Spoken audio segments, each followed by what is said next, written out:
getting home from errands again, and I was on a podcast of a friend. Well, it's a client that subsequently turned into a friend that I've known for a few years, and I'm going to be on it again this week. And the topic of conversation for this week is something about, tell me about your awakening. How did you know that you were having a spiritual awakening? And there are literally thousands of signs that I got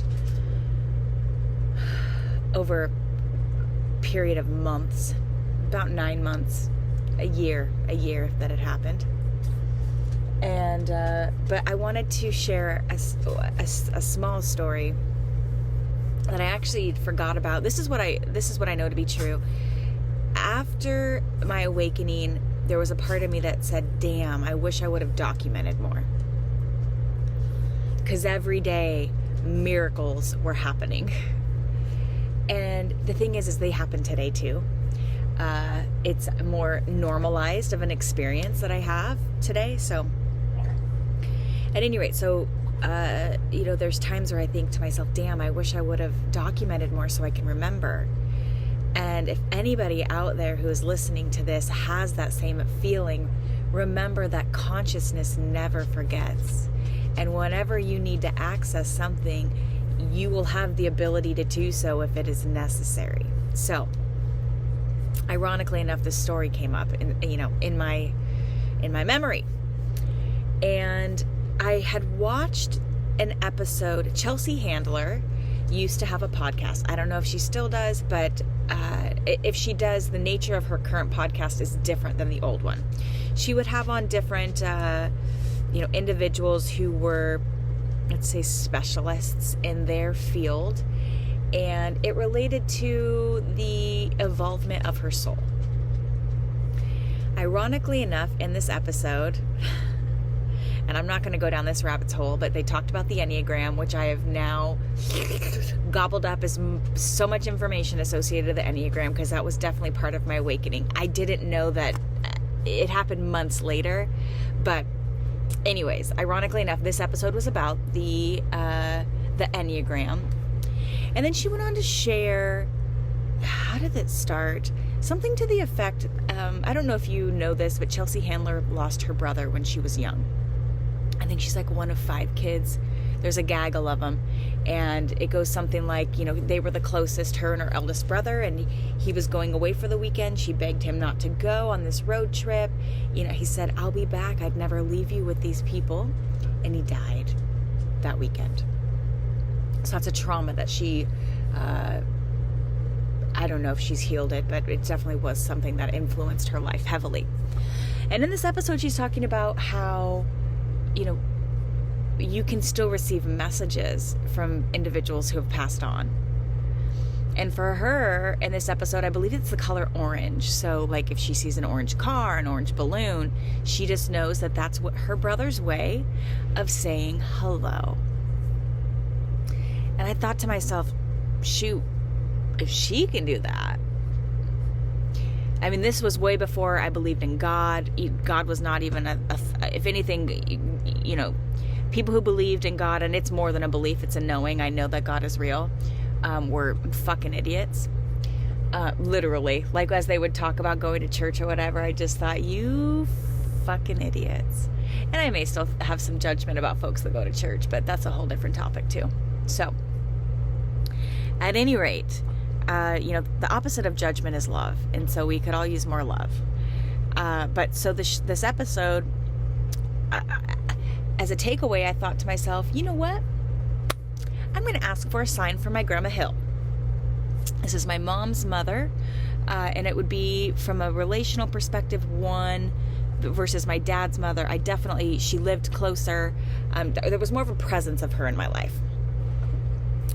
And so I thought to myself, I want a sign from her. I wasn't specific on it. I just wanted a sign that she heard me.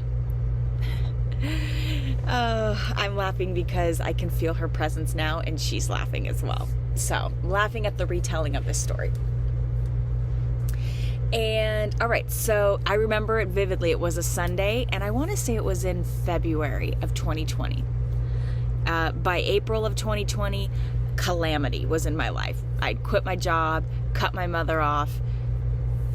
God had manifested himself in the form of, turning a tree to gold in front of my eyes. But I digress. So at this point in time, so it's Sunday, I ask for a sign.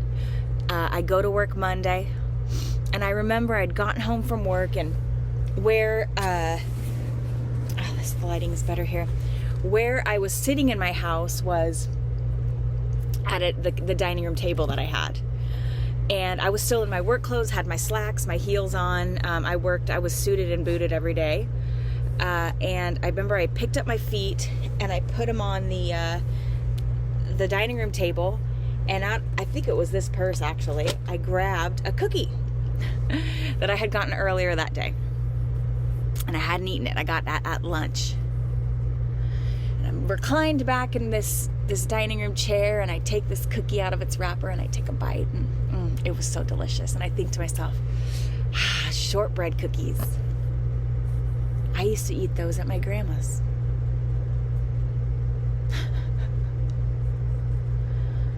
And immediately, a rush of energy goes through me, and I think to myself, shit, she was there at lunchtime too. And I thought to myself, well, holy shit, there is something to this. So then I thought, who else in my family? We have kids later in life. That's been the kind of the trajectory of my family. That's the karmic cycle, if you will. And so I've got, I think, a total of 7 cousins total on each side, mom and dad side. Yeah. 7. 1, 2, 8. 8. 4 and 4. And so I've got a lot of deceased relatives that I had relationships with. And so one of them was Pa, and he would have been my great-grandfather. So, and he married my great-grandmother, but he was younger than her, and she passed before him. And so so at this point in time, I knew that I could create communication. So I actually demanded that it be in the form of a penny. I said, I want you to show me that you're getting this message in the form of a penny, okay? To this day, when I see pennies in the most obscure places, I know that they're from him. It's him just saying, cheerio. And so I remember I asked for it. This was Monday. It was the same day, and I thought to myself, well, let's just keep this ball rolling. And come Tuesday, nothing. Come Wednesday, nothing. And I'm just, come on, Pa, show me this penny. And so ultimately, it was day 3. It was Thursday by this point. And I was at a grocery store for lunch, just picking up something. And there was how would I describe it? There was a register, and there was like a space in between. That would where I would put my items and do the interaction. And I put my items down. I turned to talk to somebody. The lady had rung them up, and they were in a bag. And I turned back around, and there was a penny sitting right in the middle of this area. I mean, it seemingly came out of nowhere. Because again, I had put the items down. The lady had scanned them. And then I turned back around, and there's a penny sitting right in the middle. I thought, you cheeky mother trucker. And so that's just one of the ways in which veils a couple of stories of which this blindness that a lot of us feel, which isn't really the reality, but that we feel that there's no connection. We rely so heavily on certain senses as opposed to others, and feelings. I feel a lot more than I ever see from the spirit world. But if we're taught not to trust our feelings, or that, yeah, and that's a really common one. I mean, it starts at a very young age that, mom or dad, dismiss us. And, who knows the root or the orientation of it, but the impact could be, oh, okay, maybe I'm not sad. Maybe I don't actually feel these needs. So you start to dismiss them, and then you create a distrust with yourself, which was part of my healing, is learning how to love myself and learning how to honor myself, and learning that when you feel something inside of it, it is imperative to honor it. And trust me, the ego is also can be very active, but that's different than honoring your heart. So I don't know if you enjoyed that, but this was just something. Drop me a comment if you've ever experienced something like that. I love to read them, and I love to connect with you energetically that way.